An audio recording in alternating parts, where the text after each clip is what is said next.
correctly with the correct amount.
One of my favorites, Breakpoint by Deathmatch Union. All Deathmatch Union songs have that race car motorbike sweet vibe to it, and the lyrics that all of us have experienced at some point in our life. The type of vibe takes me back, way back in the day, when I was a teeny bopper listening to metal bands and race cars were all the rage. My dad owned a 327 Chevy I thought was the happening shit way back then. One day he was working on the car, and I got to sit in the driver's seat. The car was on jacks at the time, and he was working underneath the car. Now, when you're a youngin' sitting behind the wheel for the very first time, some crazy thoughts can run through your head. I had daydreams of being the next Shirley Muldowney. When my dad told me to lightly press on the gas pedal, I overdid it and I pushed the pedal to the metal. Well, my dad got oil all over his face. He was cussing and cursing, and I was so damn scared I went on the run, because my dad has a big bark, meaning a good set of pipes, and when he roars, it's enough to make you jump out of your damn skin. Anyway, long story short, I never returned home till late that night, and when I did, I got the lecture of my life, and I humbly apologize for my rock star daydreams of Shirley Muldowney. Deathmatch Union has an album out called Superficial Death Cult. They are working on their new album and are looking for a singer. To check them out, hit them up on their MySpace page at myspace.com/Deathmatch Union, and keep checking back for gig dates, because this band puts on one hell of a killer live performance, and they sell merchandise and CDs at their live shows. Hi, DJ Tina here, host of HMTV Canada E-Zine. With me today is a very special guest. Please welcome Steve Machine, guitarist and frontman for Deathmatch Union. Hi Steve, your song track I'm Free kicks ass. I can't stop playing that one song from your MySpace page. I really dig the video and the souped up car in the end and the devil with the stick shift. The messages I got from that video is that poor guy was already living in hell and he broke free, and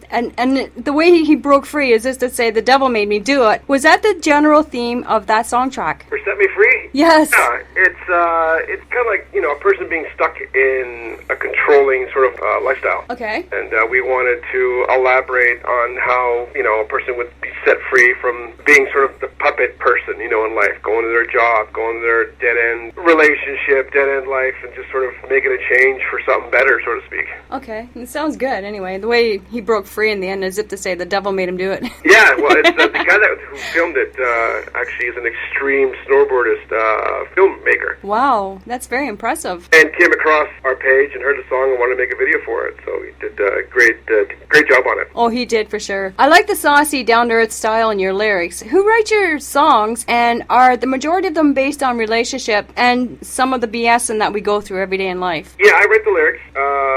Actually, sort of a little bit, I do all the structure for all the songs and all the basic stuff, and then as a band, we sort of go in the studio and work on the rest of it. So I do all the major lyrics.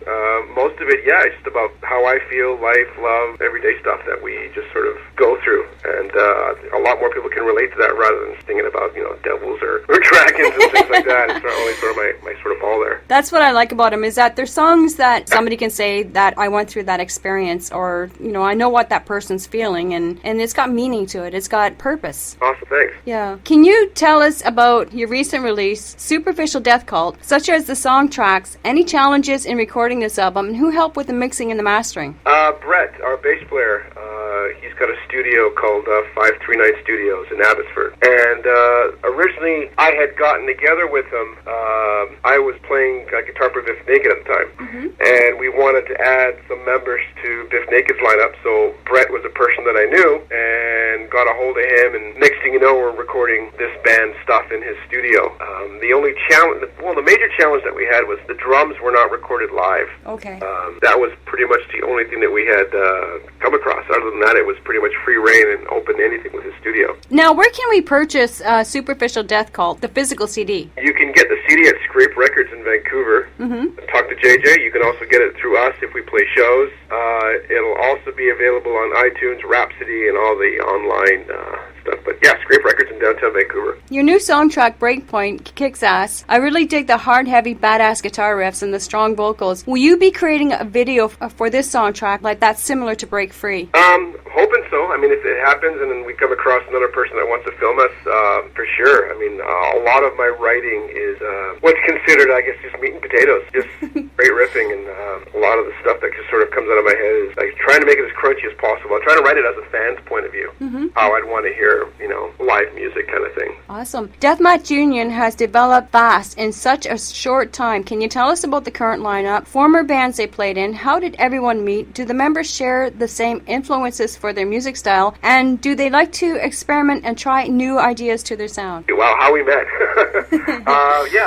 So Brett, aka Two Sticks, he was the original bass player that I had wanted to work with me with Biff Naked, and then that kind of crumbled, so never went that far. So I just called up Brett, wanted to do a project with him, and just started recording, and thus the album started progressing along, and I met Lyle, our drummer.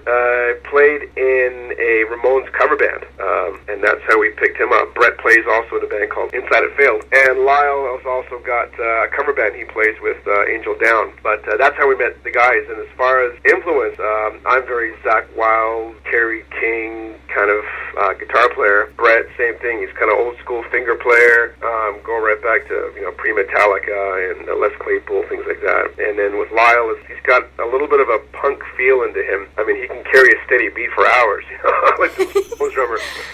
But yes, as all of us together, we try and experiment, different ideas. If it works, great. If it doesn't, then we just kind of tuck it away for another day or something like that. What are the band's favorite clubs to play at in Vancouver, BC? Oh, Vancouver, the epitome of playing rock and metal music. Pub 340 would be the only place, and everything else is just shutting down. It's sad. I mean, right now we're concentrating on Seattle and going back down to Los Angeles, but like Vancouver, it's everything's turning into DJs. Not to put those guys out of work either, but I mean, as far as a metal band and a rock band, you're kind of limited of where you can play in Vancouver. So, 340 just has that little bit of history that sort of hasn't been taken away yet, and so we like going there whenever we can. Deathmatch Union seems to be the race car motorbike type vibe. Has the band ever played at car shows or motorbike festivals?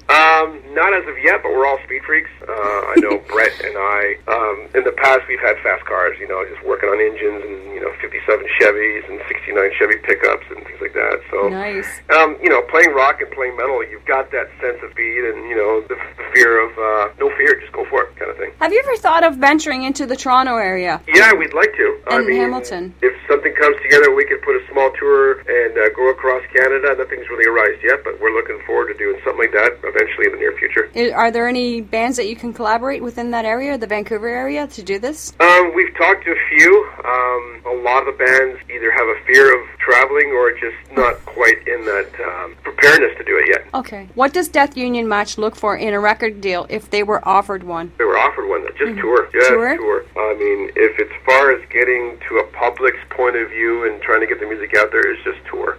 That's the main goal. I mean, you can do as much as you can by having records on the radio, which there's not a lot of radio that plays metal except for, Sirius and satellite. But as far as getting to the mass media, yeah, it's touring nonstop. What about distribution? Do you feel that's important too? It's important to get it in the person's hands, but I think if they go to, for example, if we're on the tour with Testament or opening up for a larger band and they come and see us, I pretty much guarantee that, you'll have heads turn and you'll like it, and we've had that already a couple times. We've opened up for a larger band in Vancouver, and we've had people go, wow, man. Had I not heard it live, it would have been incredible. So, all of Ontario's metalheads, so when you come here and you play live, you're going to love it. Good. You're going to turn a lot of heads here as well. Looking forward to it, that's for sure. Yeah, because if a tour was to happen, would it happen like soon, like in 2010? Do you figure, or? Oh yeah, it'll be in summer. As it is, we're working on putting something together for 2-3 weeks to go down to LA, down the West Coast. So if we can package everything to like a month deal, then we'll come across Canada, Toronto, and then maybe circle the U.S. Any chances that you'll be attending the NAMM convention in LA in January of 2010? Yeah, we've actually been invited by Fernandez Guitars. Awesome. Go to NAMM. I got endorsed by them a couple weeks ago. Phenomenal guitars, and was invited to come down to hang out at the Fernandez booth and just see what's going on down there. So looking forward to that. That's for sure. And you'll have to hit up Hollywood Music TV in the USA and say, "Come on, give us some interview." For sure. Hit up one of our VJs down there for sure. Get a video interview. And are you going to be taking all the members going, or just yourself? I believe it's going to be all of us if we can, if not at least Brett and I, for sure. So you'll be able to play a live show if they requested it? If we could set something up down there now, for sure, we'll do a live set. Okay, awesome. Is the band working on new material for another album at the moment? And can you give us a hint as to what fans can expect? Yeah, actually we are. The last days, actually the last month, I've been putting together more riffs and more song structures. And as of the last 2 days, I think I've already come up with close to 20, 25 songs already. Wow. As far as where it's going to go, it's got a little bit more of a Megadeth feel, if I could say that. We're looking right now on adding an actual singer, so I can let loose and do my guitar thing. So vocally, we are searching for singers into that vein that we're doing. So I think the new album is going to be a lot more challenging and a lot more time spent mentally putting the songs together. I mean, the first album, DMU, we were done in about a month and a half. Wow. So now we're looking at getting this a little bit more spread out, maybe having it finished by February, March, do the writing process as a three-piece rather than just myself and the bass player doing it. Yeah, because writing and recording can be a very long process when one person's doing it all. It is. Yeah, for and sure. It's challenging as it is because we don't know, when we did the first album, we didn't know what the drums were going to sound like. So we did all the guitar work, all the vocals, and all the bass work. Wow. Just with a click track, no drums. And then when we found Lyle, it was like, here's the material, put some drums on it. And then you found your drummer. And we found our drummer. So it was That's interesting. awesome. So now we're actually going to write everything as a unit. Here's the guitar riff, here's the lyric part. Same setup where I do all the guitar parts and then we just kind of put drums around it, but now it'll be more, guitar then drums, not wait till drums last. So will this album have more of a live feel to it? We're looking to do that, yeah. We're trying to see if we could perhaps get the drums and guitar recorded at the same time to get that more live feel. Okay, sounds great. Before we wrap up our interview, does the band have anything to say to their fans or anything that you would like to plug in? Just that we're looking for a singer and the fact that, hey, as long as people enjoy what we do, just keep, joining the unit and spread the word. That's the way we can pretty much come around to it. And if you want us in your town, just contact us through MySpace and Facebook. We're always online. Great. Great news. Thank you, Steve, for allowing our e-zine to interview Deathmatch Union. Hornsby, you rock. Thank you very much, Sheena, and thanks to HMTV. Thank you. Awesome.